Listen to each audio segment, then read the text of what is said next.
Varicose veins కి సరైన చికిత్స కోసం సంప్రదించండి ఎవిస్ హాస్పిటల్. నమస్కారం రచిత గారు.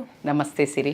మనం చూస్తూ ఉంటాం మన ఫ్రెండ్ సర్కిల్లో కావచ్చు, లేదు అంటే పెళ్ళైన వాళ్ళు కావచ్చు, ఎక్కువగా యూజ్ చేస్తూ ఉంటారు. అమ్మాయిలైనా అబ్బాయిలైనా ఇలాంటి వాళ్ళని పెళ్లి చేసుకోవడం కన్నా సింగిల్గా ఉంటే బెటర్ అని అనుకుంటూ ఉంటారు. అది ఏ థాట్ ప్రాసెస్లో వస్తూ ఉంటుంది అండ్ ఏ పారామీటర్స్ని చూసి వాళ్ళు అలా అంటారు మేడం? ఇలాంటి వాళ్ళని పెళ్లి చేసుకోకుండే పెళ్లి కాకముందు అనుకోమంటారా, పెళ్ళి అయ్యాక అంటారా? పెళ్ళి కాకముందు. సో పెళ్ళి కాకముందు అంటే కనుక ఖచ్చితంగా ప్రతి ఒక్క జీవితంలో పెళ్ళి అనేది ఒక అద్భుతమైన మలుపు. ఆ అద్భుతమైన మలుపు అంటే భయంకరమైన మలుపుగా మారద్దు అంటే చాలా పారామీటర్స్ అయితే చూస్తున్నారు. పేరెంట్స్ చూస్తారు, ముందైతే వెనక ఎడతరాల ముందు ఎడతరాలు చూడాలి అనేది నానుడు ఉండింది. అప్పుడు ఇంత ఎక్కువ అంటే సోషల్ లైఫ్ లేకుండే కాబట్టికే, ఇంత టాక్సిక్ రిలేషన్స్ కూడా లేకుండే కాబట్టికే, ఇంత approach to the other persons లేకుండే కాబట్టికే ఇంతకుముందు వాటికి ఇప్పటికీ చాలా డిఫరెన్స్ ఉంది.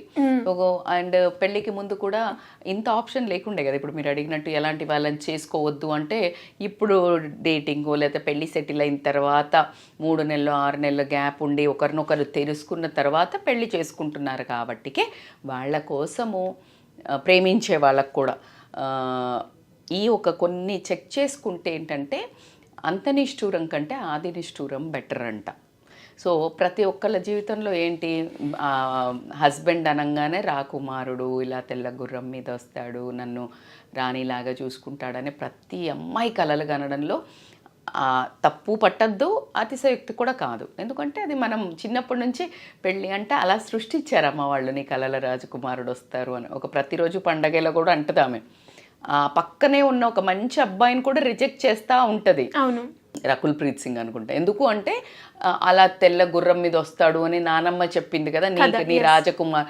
అలాగే ఫిక్స్ అవుతుంది, వీడు చాలా ప్రేమిస్తాడు చాలా, కానీ నోటీస్ చెయ్యదు. బికాజ్ షీ వాజ్ ఇల్యూజన్, ఇమాజినేషన్లో ఆమె విజువలైజేషన్లో అలా వస్తాడు అని. అలా కాదులే, కానీ నిజ జీవితంలో కూడా నిజంగా మనకు రాకుమార్ లాంటి పిల్లలు కూడా ఉన్నారు. కానీ అలాగే కొన్ని ప్రతి ఒక్క మనిషి పర్ఫెక్ట్ అయితే ఉండరు. No one is perfect. మీరు అలా మరీ పర్ఫెక్షనిస్ట్ని చూసుకుంటూ పోతే మనకు జీవితంలో ఎవరు మనతో ట్రావెల్ చేయలేరు.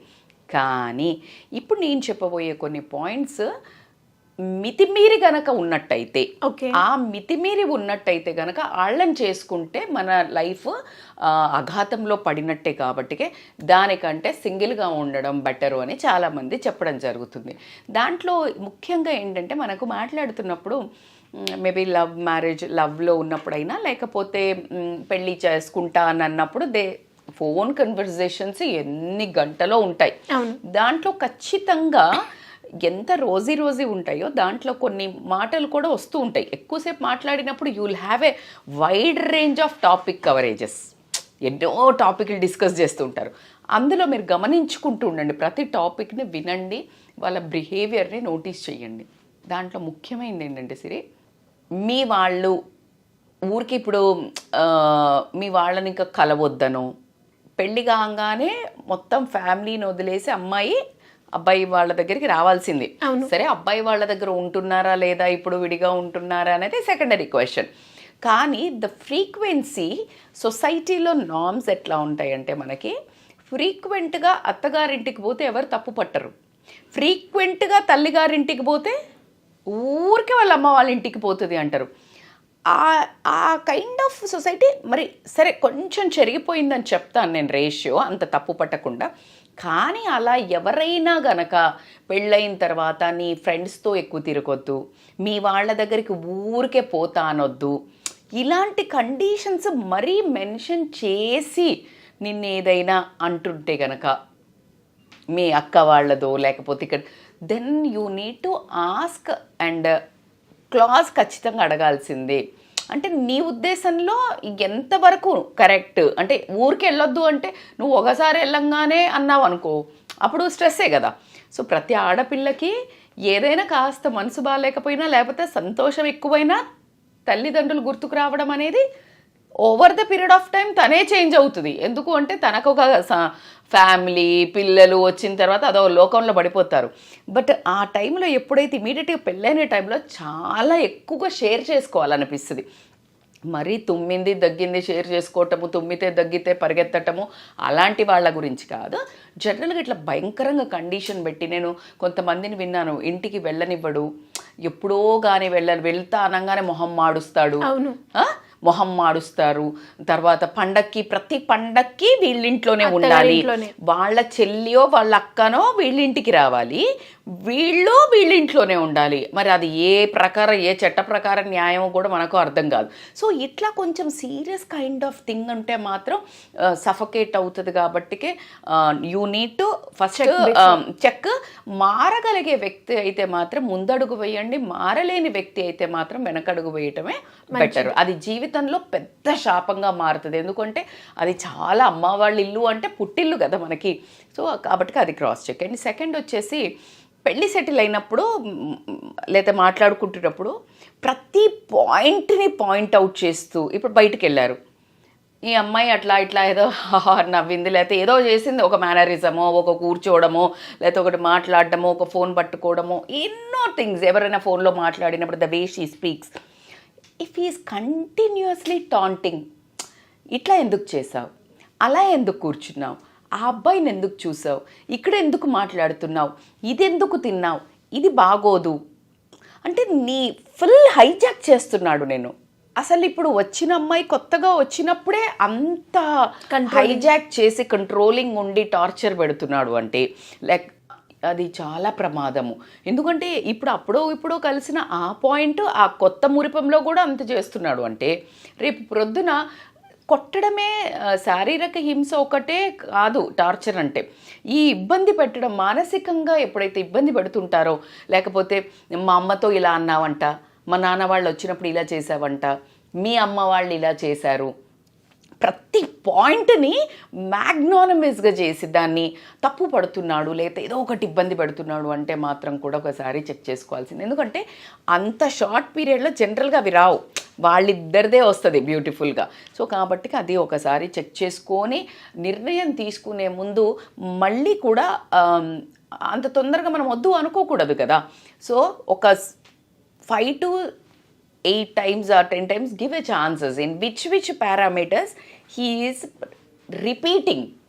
ఒకసారి అన్నారు ఇగ్నోర్, రెండోసారి అన్నారు ఇగ్నోర్, అదే పాయింట్ మీద ఎంబడబడుతున్నారు రకరకాల. అసలు నువ్వు ఏం చేసినా కూడా అంటే మాత్రం it is a kind of A warning signal అనే చెప్పొచ్చు. To think twice before you commit.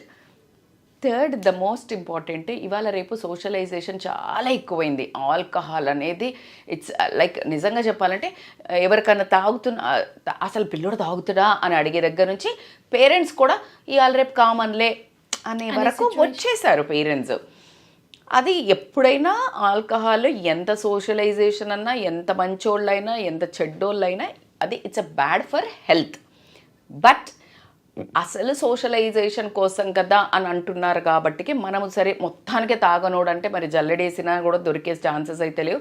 కొంచెం మంది బంగారంలాగా ఉన్నవాళ్ళు కూడా ఉన్నారు. కానీ ఒకవేళ కనుక అతను మితిమీరిన లైఫ్ స్టైల్ ఉండి, అంటే మామూలుగా చెప్తుంటారు వాళ్ళు పెళ్ళిలో ఉన్నప్పుడే, నేను ప్రతి వీకెండ్ వెళ్తాను తెలుసా, when the conversations are going on, నా ఫ్రెండ్స్ వచ్చారు మేము తాగుతున్నాము, నా ఫ్రెండ్స్ వచ్చారు బయటికి వెళ్తున్నాము, మాదక ద్రవ్యాలు ట్రై చేసినాం, లేకపోతే వేప్ ట్రై చేసినాం, ఇట్లా మాట్లాడుతున్నారు అనుకోండి వాళ్ళు. ఒకవేళ అది ఎంత దూరం వెళ్తుంది, అది మళ్ళీ ఇంటెన్సిటీ పెరిగితే నీ లైఫ్లో ఎలాంటి ఇంపాక్ట్ వస్తుంది. Because when you take that kind of a substance use, ఆ తర్వాత బిహేవియర్ జనరల్గా కంట్రోల్ ఉండదు. Yes, you agree with that? So ఆ బిహేవియర్తో బయట సొసైటీ త్రూగా ప్రాబ్లం రావచ్చు, నీకు ఇంటికి వచ్చిన తర్వాత ప్రాబ్లం రావచ్చు, అండ్ ఫినాన్షియల్ డిస్టర్బెన్సెస్ రావచ్చు, వర్క్లో వదిలేయచ్చు.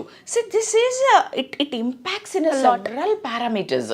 సో కాబట్టి ఖచ్చితంగా క్రాస్ చెక్.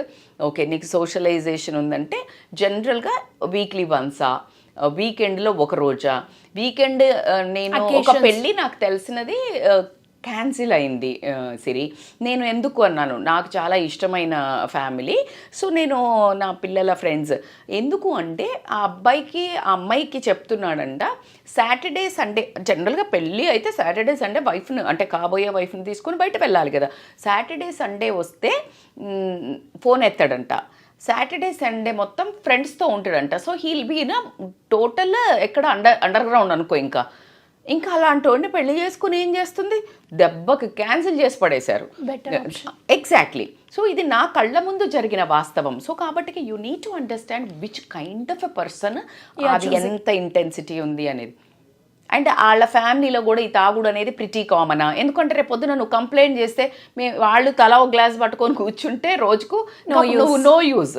సో కాబట్టి నెత్తి కొట్టుకున్నట్టే ఉంటుంది. సో అది కూడా ఇంపార్టెంట్. అండ్ నేను చాలా వీడియోస్లో మళ్ళీ చెప్పేది ఏంటంటే, మనిషిగానే మనిషికి రెస్పెక్ట్ ఇవ్వాల్సిన సంస్కారము మానవులకు మాత్రమే ఉన్నది.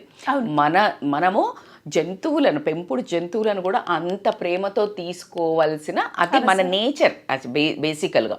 అలాంటిది మనిషి పక్కనోడికి కాకుండా నిన్ను కట్టుకునే భార్యకి ఒక విమెన్గా భార్యగా నీకోసం అన్నీ వదిలేసుకుని వస్తున్న ఒక ఆవిడగా, ఒక ఇండివిజువల్గా నువ్వు రెస్పెక్ట్ ఎప్పుడైతే లేకుండా ప్రతి దాంట్లో నీకేం తెలియదులే, నీకేం తెలుసమ్మా ఇలా అంటే ప్రతి దగ్గర ఇది వద్దులే అట్లా నువ్వు రెస్పెక్ట్ ఏ పదాల్లో కూడా నిన్ను రెస్పెక్ట్ చేయకుండా మాట్లాడితే యూ థింక్ లైక్ నీకు ఎక్కడ ప్రతిసారి సెల్ఫ్ ఎస్టీమ్ డ్రాప్ అవుతుంది.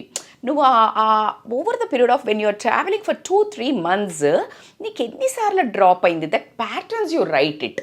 ఇఫ్ ఇగ్నోర్ నిజంగానే నువ్వు చేస్తున్నాయి అయినా కూడా అలా చెప్పకండి. అలా నా సెల్ఫ్ ఎస్టీమ్ డ్రాప్ అవుతుంది.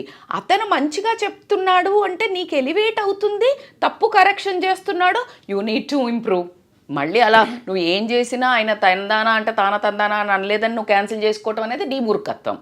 But if they are correcting in positive కాకుండా కొంచెం నీ సెల్ఫ్ ఎస్టీమ్ డౌన్ అవుతుంది, ఇబ్బంది పడుతున్నాడు, లేకపోతే నీ కుటుంబం మీకు డబ్బు లేదు, కొంతమంది తక్కువ ఉన్న అమ్మాయిని చేసుకున్నారనుకో, లేకపోతే మీరు పెట్టలేరులే, మీరు ఇవ్వలేరులే, నీకేం తెలుసు, నువ్వు ఇక్కడి నుంచి వచ్చావు, మాది ఇది ఇలా ఏదైతే మాట్లాడుతున్నాడంటే నువ్వు 1000 కోట్లు ఉండని 1,00,000 కోట్లు ఉండని డిలీట్. బికాజ్ అవి రావు. నీవు రోజు కలిసి ఉండేది ఎవరు, భార్యాభర్తలు. So respect is the key for any relation. ఇప్పుడు లవ్ అనే దానికంటే ఫస్ట్ వచ్చేది respect in this relation especially. దాని తర్వాత నేను చెప్పగలిగేది ఏంటంటే మోసం చేయటం. అంటే మీరు అనొచ్చు మేడం మోసం చేసే వాళ్ళు ఎలా కనిపిస్తారు మేడం అంటే యూ నీడ్ టు అబ్జర్వ్. మనం ఆల్రెడీ చెప్పాం, వైఫ్స్ సిబిఐ ఆఫీసర్లు ఇంకా లేడీస్ కూడా అంతే. జనరల్గా వాళ్ళకు ఒక ఇంట్యూషన్ ఎక్కువ ఉంటుందని మనం ఎప్పుడు చెప్తుంటాం. అందుకనే తల్లి ఎదురు రావాలా, ఇంట్లో భార్య చెప్పింది ఏదైనా చెయ్యొద్దు, ఎందుకంటే వాళ్ళకు ఒక ఇంట్యూషన్ చెప్పిస్తుంది, ఆ రూపంలో చెప్పిస్తుంది. అందుకని ఎవరైనా మన దగ్గర వాళ్ళు ఏదైనా కొంచెం మనల్ని అలా ఆపారు అంటే ఆగాలి అనేది మనకున్న కల్చర్, వాళ్ళ వాయిస్లో మనకు వస్తుంది. సో అలా కనుక వీళ్ళు ఎవరైతే ఉంటారో అబ్జర్వ్ చేస్తున్నప్పుడు నువ్వు అమ్మాయిల గురించి ఎక్కువ మాట్లాడడమా, మూవీస్ చూస్తున్నప్పుడు లేకపోతే the way he క్యారెక్టరైజెస్ women, right? And అట్లా కాకుండా వాళ్ళ పేరెంట్స్ అయినా సరే నీకైనా సరే ఇక్కడికి వెళ్తున్నా అని చెప్తున్నాడా, నీకు పేరెంట్స్కి చెప్పాడు అంటే రేపు పొద్దున్న నీకు చెప్తాడా చెప్పడా? చెప్తారు. ఆ చిన్న సిల్లీగా చెప్పినారంటే that's okay. But the way he cooks story you can understand is a very good script writer and writer. Right? So you can sense. కాబట్టి అది నీ లైఫ్లో రేపు ప్రొద్దున పెద్ద అలజడి రేపడానికి ఛాన్స్ ఉంది. అది నేను ఇలా ఫ్రెండ్స్ వైపు కూడా చెప్పాను, లేకపోతే తాగి వచ్చి నేను తాగలేదని చెప్పటమా, ఇలా ఏదైనా డబ్బు గురించి చెప్పడమా. You need to observe that kind of a patterns. అట్లా కాకుండా అమ్మాయిలతోటి when we meet the kind of a rapport, అమ్మాయిలతో ఫ్రెండ్షిప్ అనేది రేపు ప్రెట్టి కామన్. సో దాంట్లో అసలు మిస్టేకే లేదు. కానీ నార్మల్ ఫ్రెండ్స్ లాగా ఎలా ఉండాలి, ద వే తెలిసిపోతుంది.